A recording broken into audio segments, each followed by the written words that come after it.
Alright, you guys, WrestleMania is over. The first Raw after WrestleMania is over, and basically we have a lot to talk about, you guys. So we had night 1 and night 2 of WrestleMania, and then Raw after WrestleMania the next day. And honestly, it was all chaos. There was a lot going on, but I want to get into everything that happened, my thoughts on the matches, the storylines, where we go from here, and just do a little WrestleMania rundown. So let's get to it. So overall, I think that night 2 was better than night 1, which surprises me because honestly, I thought night 1 was going to be better. But I think overall, night 2 was better. With that being said, the main event for night 1 was way better than night 2, like leaps and bounds better than night 2. That night 1 main event with Punk, Roman, and Seth and Paul was epic. They delivered us all of the fighting, the wrestling, the storylines, everything we needed. It was fantastic. And I'm not going to lie to you, I went back and forth on that match numerous times, but I did predict that Seth would win with Paul's help the day of the actual event. As I thought about it, that kind of made the most sense because we know that WWE likes to do twists and turns, and we know that Punk and Roman have been fighting over Paul lately, and continue to kind of put him in this tug-of-war match. And so it just made sense to me that he would be done with both of them and that he would align himself with Seth, who is really kind of showing him his value. So that match was fantastic. Honestly, I think Roman is the MVP of the entire WrestleMania season. That man fought so hard. He entertained us. He left everything on that mat, and I was fully entertained by him. So he is definitely my MVP of WrestleMania because, man, he was working. But another thing that happened, of course, was Jey Uso won the title on night 1. And if I'm being honest with you, I'm very happy for Jey that he won his title. He got his moment. I'm a little disappointed in the ending. I wanted, I understand the Gunther tapped thing, and I like that storyline actually. I don't like how fast it happened. I literally feel like Jey barely got that man in a headlock and he was already tapping. I would have liked to seen a little bit of struggle there, a little bit of fighting, and then he tapped. I get the whole storyline of Gunther tapping because it makes him look weak. And then as we see on Monday Night Raw, he attacked Pat McAfee. Looked like he was going to try to attack Cole. So he definitely doesn't want to be seen as that weak character. And shout out to Michael Cole for telling him that he's not the one that tapped out, because Michael Cole's a real one for that. But I thought it was too quick. I thought it was too rushed. I thought there needed to be just a little more prolonging there. The one thing about night 1 that kind of blew me away were the women. They absolutely freaking killed their matches. Naomi and Jade, their match was spectacular, and then Charlotte and Tiffy's match was spectacular. Honestly, I had Naomi winning over Jade to continue this heel menace storyline, and I think she will continue her heel storyline, but I don't know where it's going to go because now she almost looks weaker because Jade beat her. I feel like if she would have beat Jade, she would have looked much stronger, and it really wouldn't have affected Jade that much. So I don't agree with that take from the WWE. I feel like to build Naomi's heel character and her storyline, she should have definitely won that match instead of Jade. But I'm very intrigued by what Naomi does. And honestly, I could see, I think it would be very interesting if Paul added a female to their faction, and if that female was Naomi, because a lot of us wanted Naomi to work with the bloodline, and she never did. So then to work with Seth and Braun, who are attacking the bloodline per se, they're attacking Roman. That would be interesting to me. I think that would be a very interesting storyline, and I think it would add an interesting dynamic to the three of them's group. And then, of course, Charlotte and Tiffy was very, very good. I wasn't sure how this match was going to go, honestly, just with all the personal drama, all of the bad beef, blood, whatever you want to call it. I was super hesitant about how good this was going to be, but they showed up and they delivered. And of course, I'm glad that Tiffy retained her title because I want to see more of her run. I want to see her do this a little longer. And I'm interested to see where Charlotte goes now that she lost, because Charlotte doesn't take kindly to losing. So night 1 was very good overall. Night 2 shows up and it is very good as well. We had Dom winning his first title, which I was very happy about. I think that was the right move by the WWE. I think it is his time. And plus, that Dom Finn feud is just going to be absolutely great. I think they are going to kill it. So I was very happy with the fact that Dom won. We said his name and he appeared. Joe Hendry came out to fight Randy Orton. And honestly, I wasn't a huge fan of that in real time. But then after reading what Joe Hendry had to say and knowing that Randy picked him because he respected him, it's actually very cool. And I will take back what I said, it's because I said it was disappointing.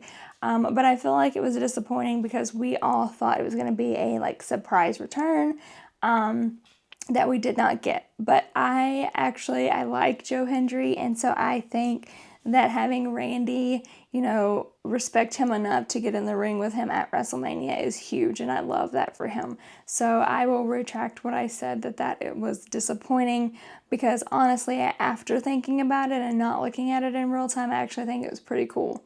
Then, of course, we had your main event, John Cena and Cody Rhodes, and John Cena made history and got 17.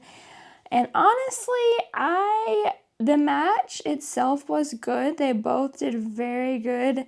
The ending sucked. The ending was honestly horrible.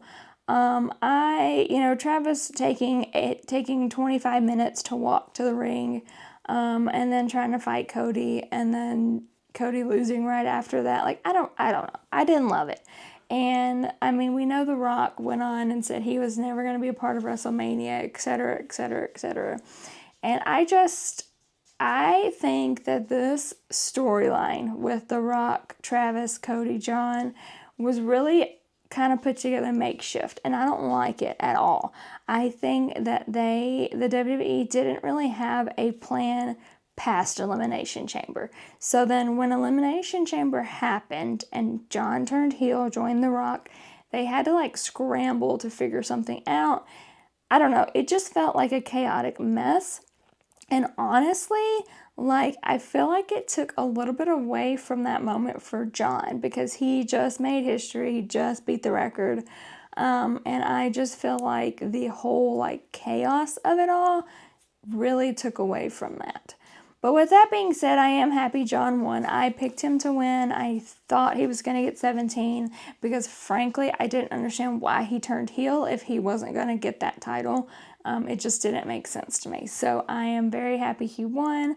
I'm interested to see where he goes with this heel character. And as we know, Mr. Randy Orton himself already has his sights set on that title, which I'm extremely happy about, because I feel like that's the match we're going to get at Backlash, and I'm going to be there, and so I cannot wait for that one. But I think that John Cena could have a few interesting opponents in this title run, and I actually think it's going to be very, very good. I think people are a little disappointed that Cody lost, but I think in the end game, it's going to be worth it. I think it's going to strengthen the matches, the storylines, the feuds. I think we're gonna have an interesting moment. And then we have Bianca Rhea Io. And I did not pick Io to retain. However, I did say if she did retain, I would be happy, because I do love Io. I think the entire feud and storyline, she was slept on. I think that they, really underestimated her. So I am glad that she got to prove herself. And that match on Monday Night Raw with her and Stephanie was absolutely fantastic. I hope down the line we can revisit that feud, whether it be for a title or not. I want to revisit that feud because their chemistry and energy in the ring was absolutely just amazing. I loved it so much, you guys. The one thing that I did not love, and I'll be honest here, is I did not love that Bianca took the pin. I feel like Rhea should have took that, and that is no shade to Rhea at all. But Rhea was kind of the added person in this match. And so I just feel like she should have took that pin. Bianca was already losing her WrestleMania streak. So why, and people were already booing her, which I don't agree with at all. But why make her take that L? Unless she's going to turn heel, which could possibly be, we'll see. She's already got the crowd booing her, so that could be a direction that they go with just because of the crowd's already not on her side. And I think she'd be a fantastic heel, honestly. She could join forces with Naomi and they could just wreck the whole division. But I personally did not like that she took that. I did not like that she took that L. I just wish that Rhea would have took the pin because Rhea was kind of the added person into this match. But it is what it is, and it's over, and they had a great match, and I respect all three of them. Honestly, I like all three of them. And then we have to talk about the tag title match with Liv and Raquel versus Lyra and her mystery partner, who we all knew to be Becky Lynch. I put a rant about this on TikTok because I, number one, don't like the fact that they took Bayley out of WrestleMania. I think she deserved that WrestleMania moment. She's been fighting so hard for the whole year, and so I just thought that was very disrespectful to her. I feel like she should have got that moment, especially if they were going to win, because, hello, that would have been a win for Bayley at WrestleMania. But besides the point, Becky Lynch returned, and I'm happy that Becky returned. I love Becky. I am a Becky girl. But I don't like the fact that she returned and they won. It just, I don't know.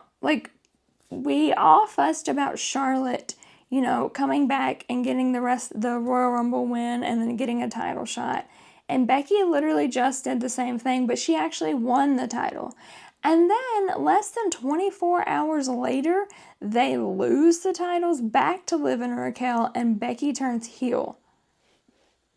Why? What was the purpose in them winning the titles in the first place?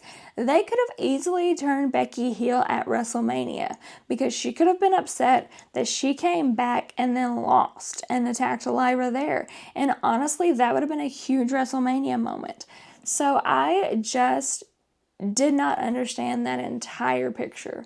And I did not understand why it had to happen the way it did. Why have them win and then lose literally right after? It just doesn't make sense to me.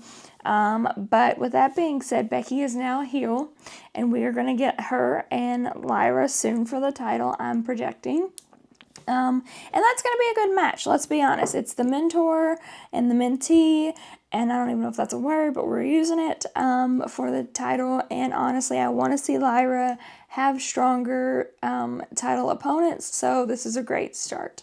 The one thing that I will say is I honestly think that if Liv's not in the Io picture, she should be in the Lyra picture, because Liv pinned Lyra both nights.